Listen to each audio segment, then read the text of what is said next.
Hello student, आज हम फिर एक एल्गी के टॉपिक हैं उस पर चर्चा करेंगे जिससे कंपटीशन एग्ज़ाम में और बीएससी से रिलेटेड जो आपका यूनिवर्सिटी का एग्ज़ाम होता है उसमें क्वेश्चन 100% पूछा जाता है।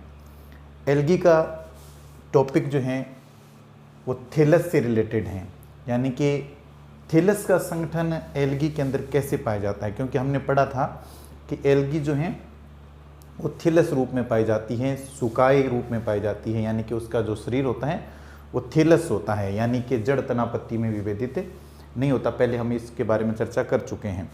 तो थैलस ऑर्गेनाइजेशन कैसा होता है एल्गी के अंदर? एल्गी के अंदर thallus organisation, thallus organisation in algae, यानी शैवालों के अंदर उसका जो थैलस है वो कैसा होता है, किस प्रकार उसके थैलस का संगठन होता है। विशेष प्रकार का थैलस संगठन पाया जाता है इनके अंदर, एल्गी के अंदर। और एल्गी के अंदर इसका जो थैलस संगठन है उसको समझाने के लिए हम एल्गी को दो भागों में या दो समूह में विभक्त करते हैं। पहला जो समूह है वो एल्गी का है एक कोशिकीय शैवाल, यानी यूनिसेलुलर एल्गी। जो भी person thallus organisation in algae से संबंधित यानी कि आए तो आपको ऐसे ही करना है। एक तो यूनिसेलुलर एल्गी, एक कोशिकीय शैवाल। दूसरा इसको डिवाइड कर लो multicellular algae, multicellular algae. एक कोशिकीय शैवाल और बहुकोशिकीय शैवाल, इन दोनों के अंदर हम जो है थैलस संगठन पढ़ते हैं। सबसे पहले जो यूनिसेलुलर एल्गी हैं इसकी परिभाषा ये होती है, यूनिसेलुलर एल्गी जो हैं उसमें जो सेल्स की संख्या एक ही होती है, यानी कि एक कोशिकीय शैवाल हैं वो। जैसे उदाहरण के तौर पर जैसे क्लेमेडोमोनास है, एक कोशिकीय शैवाल हैं। यदि इनमें वृद्धि होगी तो भी इस एक कोशिका के अंदर बढ़ोतरी होने से होगी। यदि इसमें जननांग वगैरह कुछ भी बनेंगे तो भी ये एक ही कोशिका है, ये इसका रूप परिवर्तन होगा या जो है वृद्धि होगी तभी ये जनन करेंगे। यानी कि यूनिसेलुलर का मतलब हो गया ये पूरी जो एल्गी है वो एक ही कोशिका से मिलकर बनी होती है। और मल्टी सेलुलर में क्या होता है, सेल्स होती हैं, यानी कि कोशिकाओं की संख्या अधिक होती है, एक से ज़्यादा होती है। अब हम यूनिसेलुलर एल्गी, सबसे पहला जो है यूनिसेलुलर एल्गी, उसके अंदर पढ़ते हैं। यूनिसेलुलर एल्गी जो हैं उसके अंदर सुकाए संगठन कैसा पाया जाता है। यूनिसेलुलर एल्गी को हम दो भागों में विभक्त करते हैं। एक तो इस प्रकार की एल्गी जो गतिशील हैं, जो गति कर सकती हैं, उनका थैलस कैसा होगा। और एक इस प्रकार की यूनिसेलुलर एल्गी जो गति नहीं कर सकती अर्थात स्थिर रहती हैं और एक कोशिकीय हैं, उनका थैलस कैसे होगा। तो यूनिसेलुलर एल्गी को हम दो भागों में बांटते हैं। एक तो मोसाइल यानी कि गतिशील यूनिसेलुलर एल्गी, और दूसरा नॉन मोसाइल यानी कि दूसरी जो गति नहीं करती, नॉन मोसाइल यूनिसेलुलर एल्गी। अब इनको हमने गति के आधार पर बांट दिया। पहले तो किसके आधार पर बांटा, सेल्स की संख्या के आधार पर। ऐसे लिख सकते हैं एल्गी को दो भागों में बांटा हमने, दो समूह के अंदर, एक यूनिसेलुलर एल्गी और एक मल्टी सेलुलर एल्गी। उसके बाद यूनिसेलुलर एल्गी जो है उसको दो भागों में बांट दिया, एक तो गति करने वाली और एक गति नहीं करने वाली। अब देखो जो गतिशील एल्गी है ना, ये वो एल्गी होंगी जिनका शरीर एक कोशिका से बना हुआ होगा और इनके गति करने के अंग इनमें पाए जाएंगे। तो गति करने के अंग के आधार पर इनको दो भागों में डिवाइड कर दिया गया। इनको गति करने के आधार पर दो भागों में बांटा गया। एक तो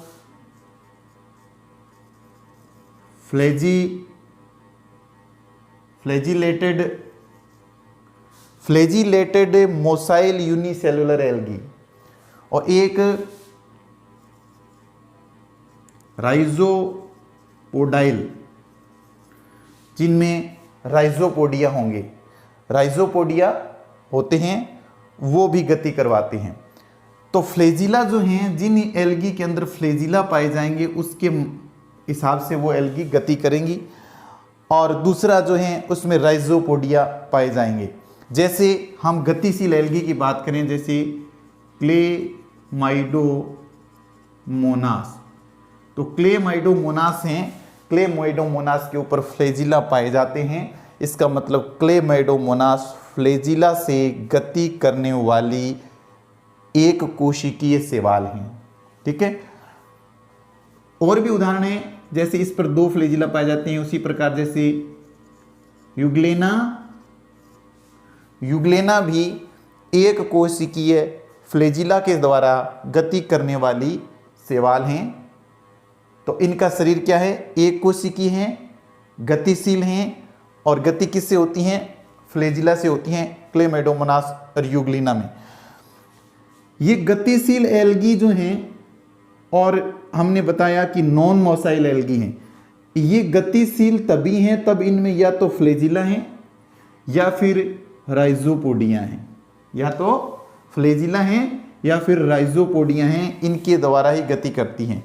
राइजोपोडिया क्या होता है, अंदर का जो कोशिका द्रव्य है वो दबाव डालता है, तो बाहर की कोशिका के जो होती हैं वो बाहर का भाग उभारयुक्त हो जाता है। तो उस एल्गी के अंदर इस प्रकार राइजोपोडिया बन जाते हैं, उसको हम राइजोपोडियल एल्गी बोल सकते हैं, जो मोसाइल यूनिसेलुलर एल्गी हैं इसके अंतर्गत। तो कहने का मतलब ये एल्गी हैं वो राइजोपोडिया जो होते हैं उनके द्वारा जो है ये एल्गी राइजोपोडिया के द्वारा गति कर सकती हैं। इसका एग्जाम्पल हैं क्राइस अमीबा, क्योंकि अमीबा के अंदर भी राइजोपोडिया पाया जाता है ना। तो क्राइस अमीबा एक इस प्रकार की एल्गी हैं जो राइजोपोडिया के द्वारा गति करती हैं, और एक कोशिकीय एल्गी हैं जो कि गतिशील हैं। उसके बाद दूसरा आता है नॉन मोसाइल। नॉन मोसाइल जो हैं उसके अंदर न तो फ्लैजिला पाए जाते और न ही राइजोपोडिया पाए जाते। दूसरा एक और मैं बता देता हूँ आपको कि शैवालों के अंदर एक पाया जाता है आइस्पोट, आइस्पोट जिसको दृक बिंदु बोलते हैं। आगे हम पढ़ेंगे इस पर पूरा चैप्टर, इसके अंदर फ्लैजिला वगैरह इन सब पर।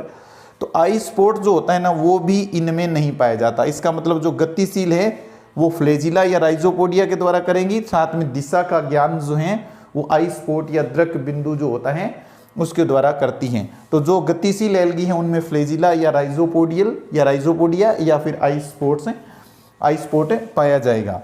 नॉन मोसाइल जो हैं इनमें न तो फ्लैजिला होंगे न इसमें कोई राइजोपोडिया होंगे, और ये स्थिर होंगी एल्गी। इसके अंदर आइस्पोट वगैरह जो हैं ये चीज़ें भी इनमें, जो इसमें मोसाइल यूनिसेलुलर एल्गी में पाई जाती हैं वो इसमें नहीं पाई जाती, ये अचल होती है।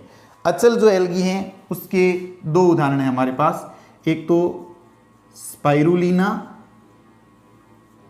स्पाइरुलिना, और दूसरा है इसका उदाहरण क्लोरेला।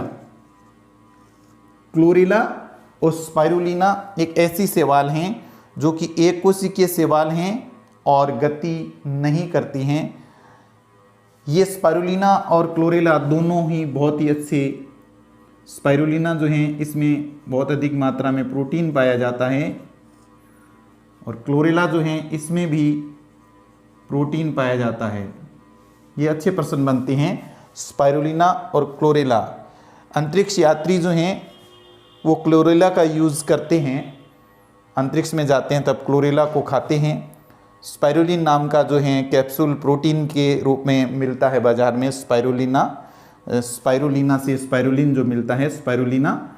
और क्लोरेला, क्लोरेला को अंतरिक्ष यात्री यूज़ करते हैं, इसलिए इसको स्पेस एल्गी भी बोलते हैं। कौन सी एल्गी?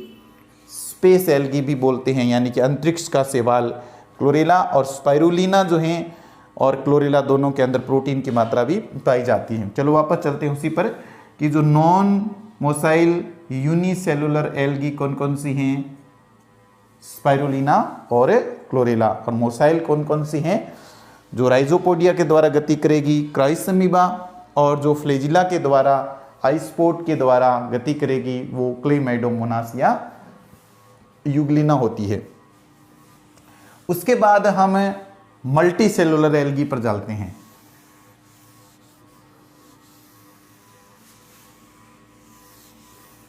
मल्टी सेलुलर जो एल्गी हैं, जैसा कि नाम से स्पष्ट हैं कि मल्टी सेलुलर जो एल्गी होती हैं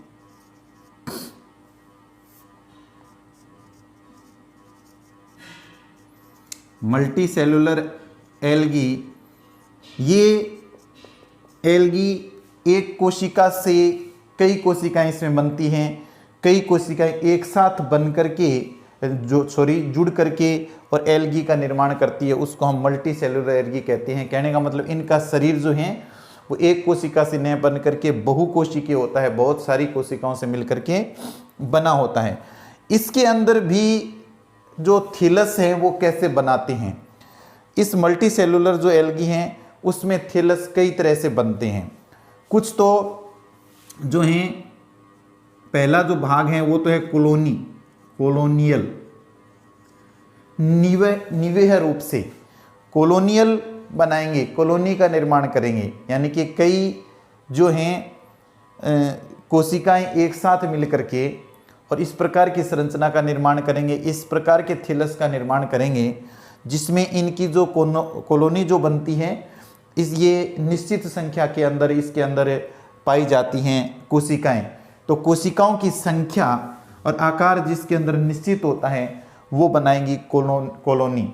और कई कोशिकाएं एक साथ मिलकर के इस प्रकार की जो संरचना बनाती हैं उसको सिनोबियल भाग कहते हैं। इसका कॉलोनी के अंदर क्या बनता है, कई जो इकट्ठी होगी उसको हम बोलेंगे क्या, सिनोबियम या सिनोबियल। ये प्रश्न पूछा जाता है।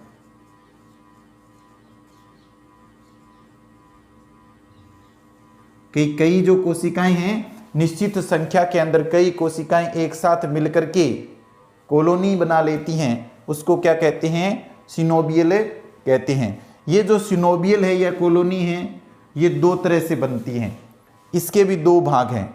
एक तो बनेगी पहली उसकी उसी प्रकार एक दो कॉलोनी जो बनेगी या सिनोबियल जो हैं ये बनेगा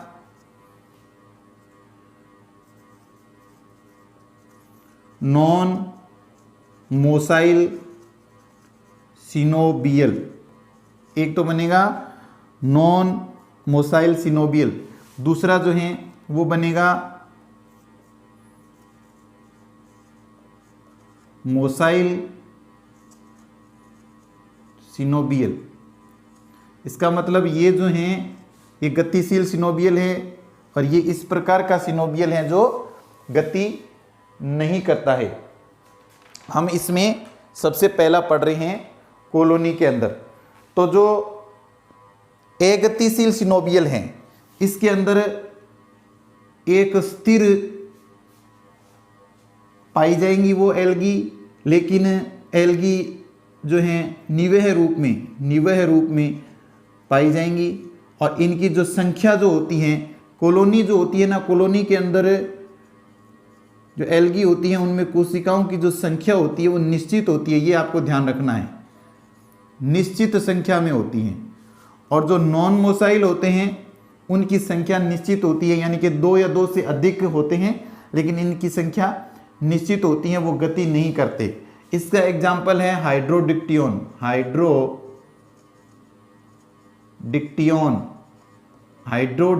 जो एल्गी हैं वो इस प्रकार की मल्टी सेलुलर एल्गी हैं जो कॉलोनी यानी कि सिनोबियल के रूप में पाई जाती हैं, लेकिन ये गति नहीं करती।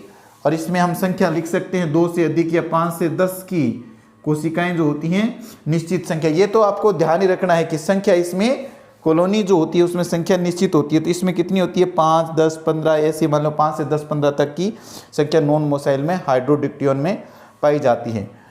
कुछ एल्गी ऐसी होती हैं जो मल्टी सेलुलर हैं और कॉलोनी में यानी कि निश्चित संख्या के अंदर इकट्ठी होकर के श्लेष्मा का आवरण बना लेती हैं। तो इस प्रकार की जो स्थिति आती है वो, इसका उदाहरण हम पढ़ते हैं जैसे वोल्वॉक्स।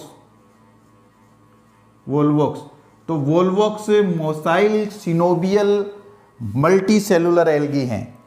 यानी कि वोल्वोक्स जो होता है वो कई कोशिकाएं, वोल्वोक्स के अंदर की कई कोशिकाएं एक साथ मिलकर के इस प्रकार की संरचना बनाती हैं और वो गतिशील भी होती हैं। इसलिए वोल्वोक्स को हम क्या बोलते हैं, रोलिंग एल्गी भी बोलते हैं ना, रोलिंग एल्गी, लुढ़कने वाला शैवाल, यानी कि गतिशील एल्गी है, गति करता है, निश्चित संख्या होती है कोशिकाओं की, गति करता है। तो ये जो है मोसाइल सिनोबियल फॉर्म पाई जाती है। दो फॉर्म है, नॉन मोसाइल सिनोबियल फॉर्म और मोसाइल सिनोबियल फॉर्म, जिसमें गति करते हैं। ये तो थी कोलोनियल। कॉलोनी के अलावा दूसरा जो भाग है इसका वो है एग्रीगेशन, समूहन, समूह के अंदर पाई जाती हैं। दूसरा जो है इसका भाग वो है एग्रीगेशन।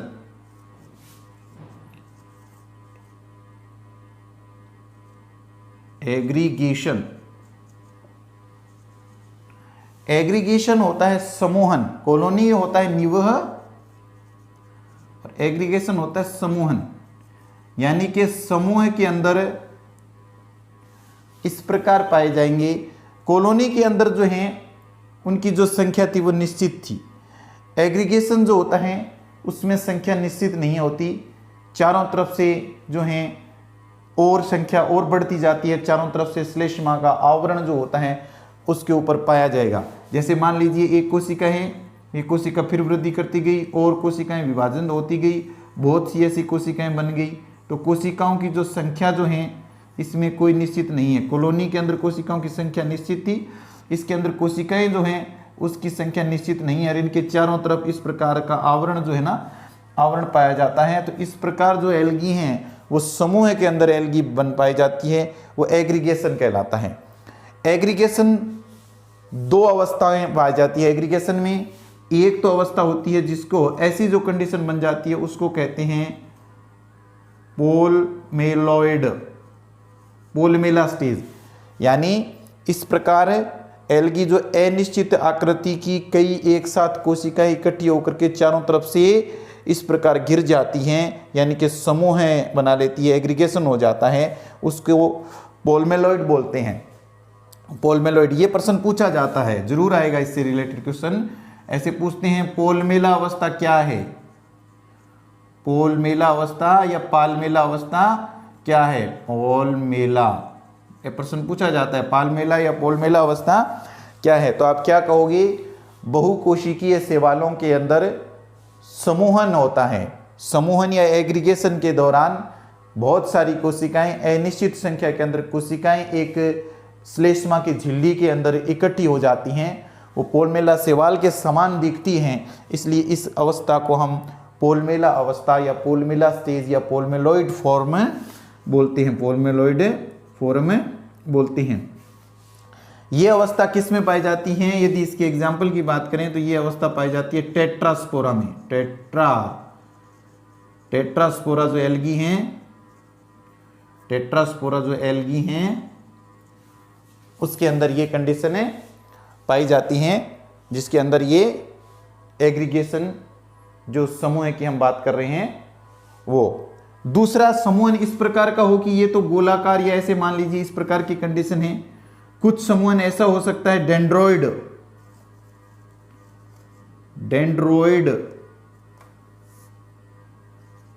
डेंड्रोइड फॉर्म में, वृक्षाभ फॉर्म।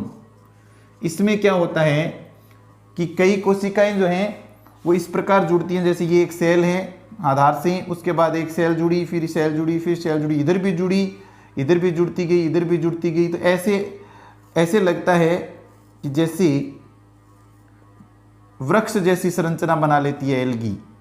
तो इस प्रकार जो एल्गी जो हैं वृक्ष जैसी संरचनाएं, कई कोशिकाएं एक साथ मिलकर के इस प्रकार जो हैं वृक्ष जैसी, यानी कि वृक्षाभ फॉर्म जिसको बोलते हैं, डेंड्रोइड फॉर्म जो है वो भी पाई जाती है। तो डेंड्रोइड फॉर्म भी एक प्रकार की मल्टी सेलुलर एल्गी का एग्रीगेशन या समूहन है, ये डेंड्रोइड फॉर्म पाई जाती है। जो डेंड्रोइड फॉर्म का यदि एग्जाम्पल की बात करें तो वो है प्रोसिनोग्लेड्स। ये जैसे टेट्रास्पोरम पाई जाती है ना, वैसे ये प्रोसिनोग्लेड्स जो सेवाल हैं, प्रोसिनोक्लेडस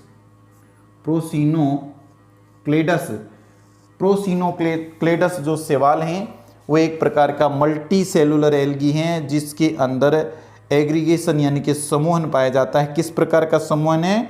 डेंड्रॉइड रूप का जो समूहन है वो इसके अंदर पाया जाता है। तीसरा जो है,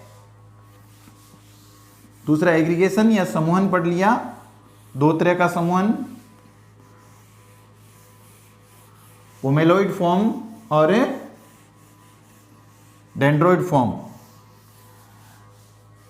मल्टी सेलुलर एल्गी की जो तीसरी चीज है वो है फिलामेंटस।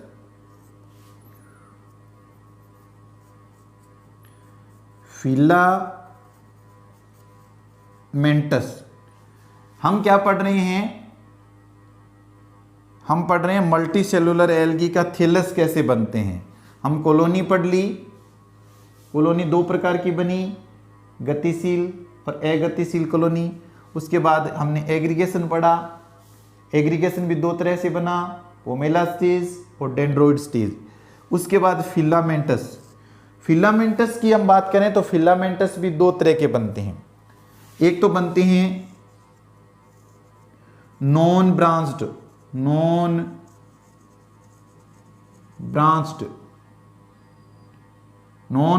फिलामेंट, जिसमें इस प्रकार के फिलामेंट बनेंगे कि ब्रांच नहीं होंगी। दूसरा बनेगा ब्रांच्ड फिलामेंट। ये देखो, नॉन ब्रांच्ड का मैं आपको उदाहरण बताता हूं। इसमें क्या होता है कि एक आधारीय सेल होती है और उस आधारीय सेल जो है श्लेष्मा का स्त्राव करती है, श्लेष्मा जुड़ता जाता है और इस प्रकार की कंडीशन बन जाती है एल्गी की। इस प्रकार की जो कंडीशन किस में बनती हैं? आपने देखा होगा जो नॉन ब्रांच की जो कंडीशन होती है ये किस में बनती है? स्पाइरोगायरा में। ऐसी कंडीशन स्पाइरोगायरा में बन सकती है और यूलोथ्रिक्स में भी बनती है। यूलोथ्रिक्स और स्पाइरोगायरा यूलोथ्रिक्स के अंदर नॉन ब्रांच्ड होती है, इसमें ब्रांच नहीं पाई जाती। ये नॉन ब्रांच्ड फिलामेंटस और मल्टी सेलुलर एल्गी हैं। दूसरी है ब्रांच्ड में क्या होता है कि एक जैसे इधर ये बना, उसके बाद इधर निकला, फिर इधर भी निकल जाती है कि इसकी ब्रांच, फिर इधर एक और ब्रांच निकल गई, ये आगे से आगे ये ब्रांच इधर चली, ये इधर चली, ये इधर चली, इस प्रकार ब्रांच्ड हो जाता है। ठीक है, इस प्रकार के ब्रांच्ड हो जाते हैं, इधर से इधर ये साइफन बन जाता है, ये साइफन टाइप का। तो ब्रांच्ड फिलामेंट जो हैं इसके अंदर उदाहरण है पॉलीसाइफोनिया जो कि एक रेड एल्गी हैं। तो पॉलीसाइफोनिया जो है रेड एल्गी, उसमें क्या पाया जाएगा? ब्रांच्ड फिलामेंट पाया जाएगा। नॉन ब्रांच्ड फिलामेंट यूलोथ्रिक्स और स्पाइरोगायरा के अंदर पाया जाएगा। तो थैलस ऑर्गेनाइजेशन जो है एल्गी के अंदर, एल्गी को दो समूह में बांटा, यूनिसेलुलर एल्गी और मल्टी सेलुलर एल्गी। यूनिसेलुलर में हमने पहले पढ़ा था कि एक कोशिकीय जो होते हैं वो कुछ गतिशील होते हैं, कुछ गतिशील होते नहीं हैं। गतिशील होते हैं वो किसके कारण होते हैं? आई स्पॉट के कारण, फ्लैजिला के कारण, राइजोपोडिया के कारण। और जो गतिशील नहीं होते उनमें कहने का मतलब ये चीज़ें जो फ्लैजिला है, राइजोपोडिया है, आई स्पॉट वगैरह वो नहीं पाया जाता। उसके बाद हमने मल्टी सेलुलर एल्गी के अंदर पढ़ा कि मल्टी सेलुलर एल्गी के अंदर संख्याएं जो होती हैं वो ज़्यादा होती हैं कोशिकाओं की। उसमें कुछ जो हैं वो निवह के रूप में या कॉलोनी के रूप में पाई जाती है, कई इकट्ठे होकर के उसको सिनोबियम बोलते हैं। सिनोबियम दो प्रकार का होता है, मोसाइल सिनोबियम और नॉन मोसाइल सिनोबियम। जिसमें नॉन मोसाइल के अंदर हमने हाइड्रोडिक्टियन देखा कि वो नॉन मोसाइल हैं, निश्चित संख्या है 5 से 10 15 जो हैं उसमें। और जो ये हम बात करें इसकी दूसरी मोसाइल की यानी कि गतिशील जो होता है वो वोल्वोक्स होता है। वोल्वोक्स के अंदर जो गतिशील कॉलोनी कई लगभग 500 से लेकर के 60,000 तक वोल्वोक्स के अंदर जो है इस प्रकार की एक साथ कोशिकाएं इकट्ठी होकर के बोल समान संरचना बना लेती हैं। तो वो कॉलोनी के अंदर हमने पढ़ा था। इसी प्रकार हमने एग्रीगेशन पढ़ा, समूहन पढ़ा। समूहन के अंदर दो प्रकार के हमने पढ़े कि समूहन के अंदर जो है एक तो पोलमेला स्टेज या पोलमेलॉइड अवस्था जो है वो टेट्रास्पोरा के अंदर बनती हैं, एक साथ कई कोशिकाएं इकट्ठी होकर के एक श्लेष्मा का आवरण बना लेती हैं और श्लेष्मा के आवरण के कारण ऐसा पोमेला जो शैवाल है उसके समान दिखता है ये, तो वो बन जाती हैं। दूसरा इसमें एग्रीगेशन के अंदर डेंड्रॉइड्स बनते हैं, यानी कि डेंड्रॉइड फॉर्म जिसको हम कहते हैं, वृक्षाभ फॉर्म बोलते हैं, वो भी इसके अंदर बनता है। और फिलामेंटस के अंदर दो, एक तो नॉन ब्रांच्ड फिलामेंट और एक ब्रांच्ड फिलामेंट। नॉन ब्रांच्ड के अंदर ब्रांच बनेगी नहीं और जो ब्रांच्ड जो हैं उसके अंदर ब्रांच बन जाएगी। नॉन ब्रांच्ड जो हैं उसके अंदर इस प्रकार सीधा ही बनेगा यूलोथ्रिक्स और स्पाइरोगैरा के अंदर, और ब्रांच्ड जो हैं उसमें पॉलीसाइफोनिया के अंदर इस प्रकार की ब्रांच बनती है। तो ये thallus of organization in algae यदि आ जाए तो आप इसको अच्छी तरह से लिखोगे तो आपका क्वेश्चन जो है वो अच्छी तरह से सही भी हो जाएगा, कोई गलती इसकी नहीं होगी। Thank you.